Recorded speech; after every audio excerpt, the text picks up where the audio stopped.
Professional athletes have a large influence on young people today, far more so than in generations past. Some are good influences, others not so much. We're going to take a look at how Christian athletes influence society and how the universal language of sports can be a tool to reach people's spiritual needs. We're joined by Pastor Harold Cooper from the Central Church of Christ in Lethbridge. Pastor Harold, welcome to the show. So great to see you again. Hey, it's fantastic to be able to see you. And I need to put a disclaimer up right at the start. Okay. Though I've worked with athletes and been in the athletic world for a long time, I am not the athlete. I'm just clear evidence that God has a sense of humor when he put me in that world. Well, you have a sense of humor too, Harold. So I understand that you were formerly on staff with an organization called Athletes in Action. And so now you still do some volunteer work with them as well, as I understand. So can you, first of all, maybe explain what this organization is?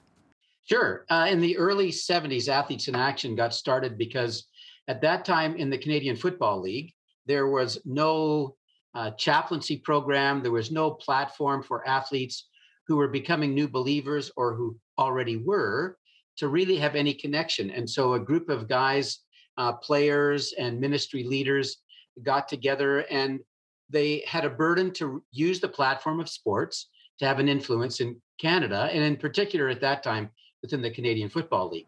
So the short story is they established Athletes in Action, set up a chaplaincy ministry with the league. It took a while before every team would be open to it because this is in the early 70s and sport and Jesus were like way disconnected. The church wasn't even sure what to do about Christian athletes because they were playing on Sunday.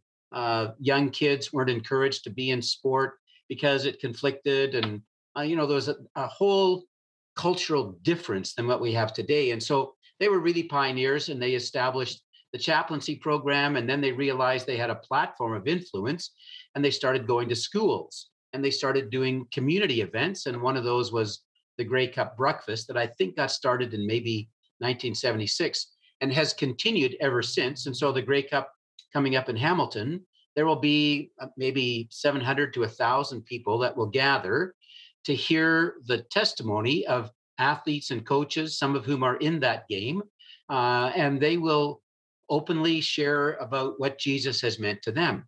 So it sort of got started in the CFL, has branched now into divisions such as campus ministries, camp ministries for kids, international partnerships, and the establishment of international ministries.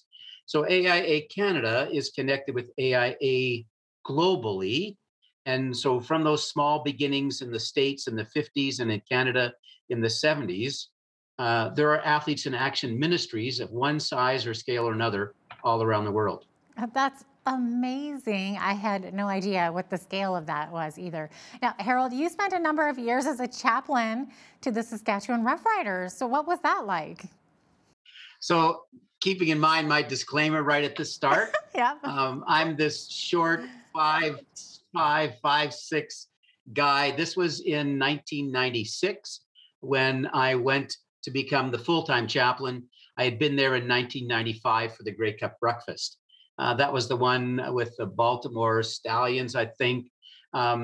They won.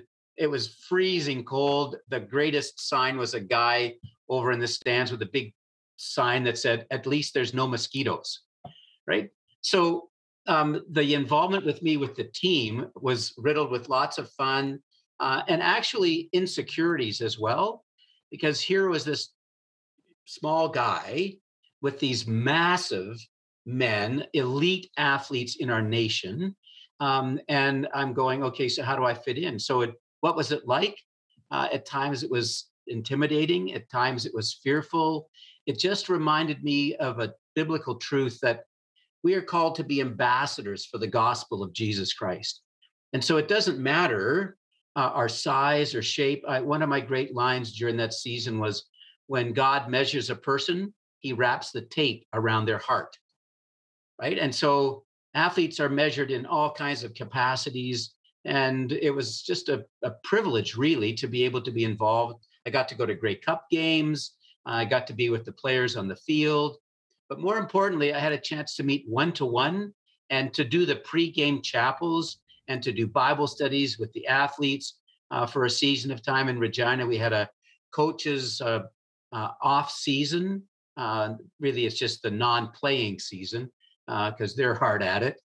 So we used to do Bible studies with them. So every morning, once a week, we'd get together and pray together and study scripture and work our way through. So it was a great privilege and really a great honor to be involved. But there are some very odd and strange things as well. I bet. Well, that's really fascinating. And I do remember, just as a side note, I do remember when they had the U.S. expansion teams with Baltimore. I was actually a cheerleader for the Blue Bombers during that time. So this might have been around the same time frame if it was back in the 90s. So there you go. It was, that's for sure. I have to ask, so how did these players who weren't Christians respond to you? Did anyone ever ask you for advice or for prayer? So in the chaplaincy program, in many ways, you function like a pastor, not only to the players and the coaches, but even the whole organization. And so there were times when, like for weddings, if they were looking for somebody and they didn't have a church, I'd had a chance to do some of the weddings, particularly for some of the players. You did a fair amount of one-to-one mentorship and discipleship, where the common experience for a number of the athletes can be something like this. They grew up playing football, and particularly in the States, they might have been involved with the Fellowship of Christian Athletes because they have a high school chaplaincy program. So, and for many of our American players, and there's a distinction in terms of their spiritual history, for many of them, it was mom, the flag, and church, right? And so they grew up sort of doing that. And so they had a much stronger faith connection than our Christian or our Canadian players, rather. Yeah, family, faith, and football is kind of Yes, their it motto. is. Yeah. Yeah. Yep. Sure. And so whether it was uh, intimate and personal in the relationship with Jesus or sort of just a cultural, yeah, this is what we do. Because they would be used to pre-game prayer. Okay. They would be used to a chapel. And so oftentimes something would trigger in their life, not unlike almost everyone, something would trigger in their life to prompt them to start to consider about spiritual things. And so then they would often start talking with one of the Christian players who would then go, hey, look, why don't you start coming out to Bible study? Or why don't you start coming out to chapel? And so my role was to create a safe place, a confidential place. The chaplains aren't paid by the team at all to keep sort of a neutrality there. So on lots of occasions, I would spend a fair amount of time one-to-one mentoring, discipleship style of work with them. And like I say, weddings, when there's a crisis.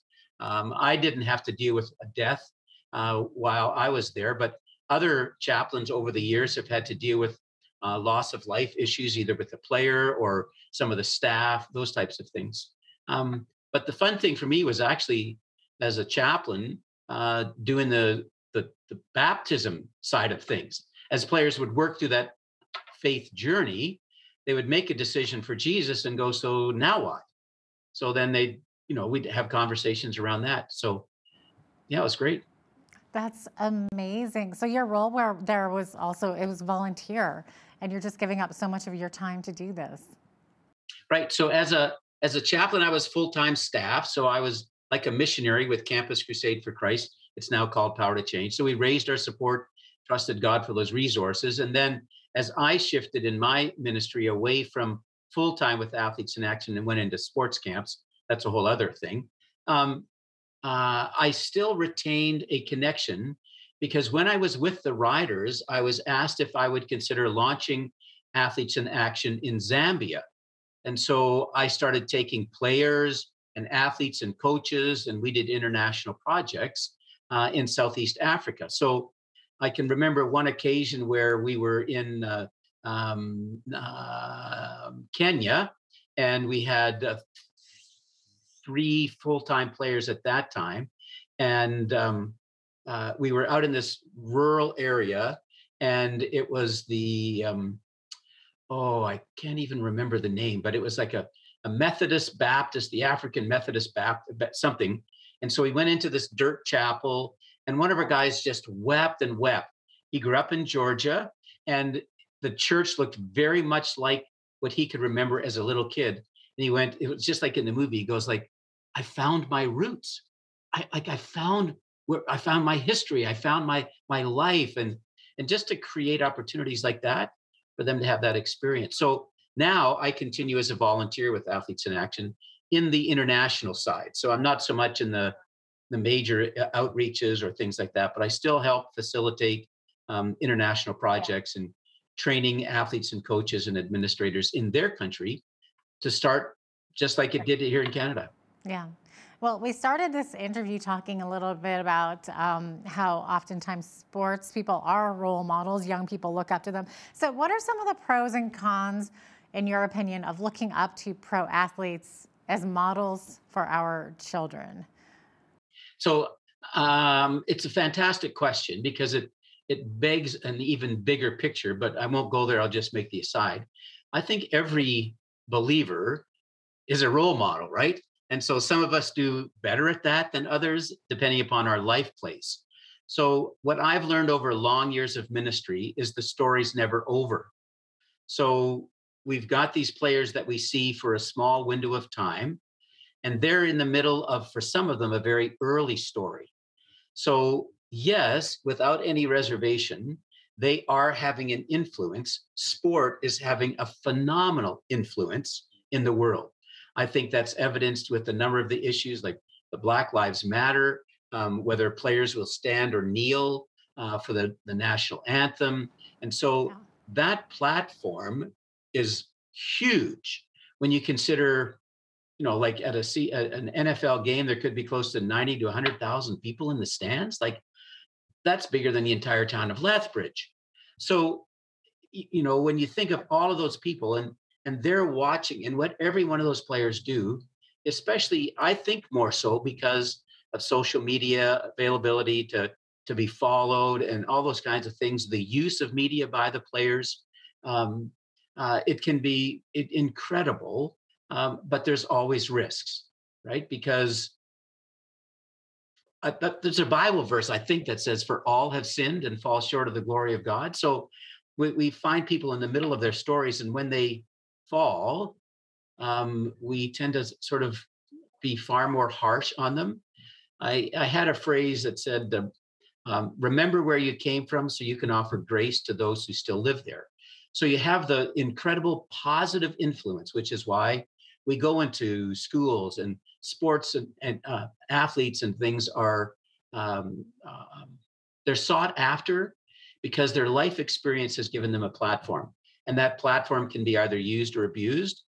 And so really it's the character of that athlete. And so I keep encouraging people, look to the athlete, but look to the life behind the athlete that is making him or her to be who they are. Oh, that's such great advice. And we see so many of these stories coming out with athletes, and some of them aren't the greatest stories. And I would imagine it's a huge challenge when an athlete makes a moral failure. It gets a lot of media attention, and the young kids, they're paying attention. I mean, this just recently happened with the Las Vegas Raider who was driving drunk and killed a young woman. I think that happened just last week.